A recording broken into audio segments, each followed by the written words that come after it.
ঘিয়ে তরকারি খেতে খেতে আর ভালো লাগছে না, তাই আজকে মিষ্টি কুমড়ো দিয়ে একটা আলাদা রেসিপি করব। তো মিষ্টি কুমড়োটাকে কুচি কুচি করে কেটে নিলাম, তারপর পেঁয়াজ ভালো করে ধুয়ে কুচি কুচি করে কাটলাম, আর রসুনটাও আদাটাও ছড়িয়ে নিলাম।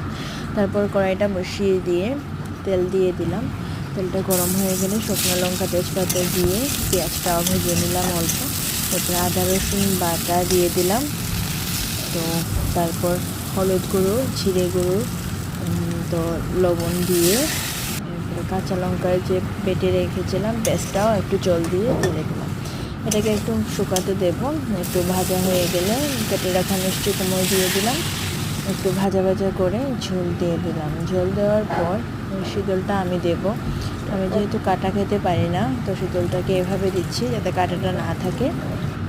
পর মাখা মাখা হলে নামিয়ে দেবো। কেমন লাগলো জানিও।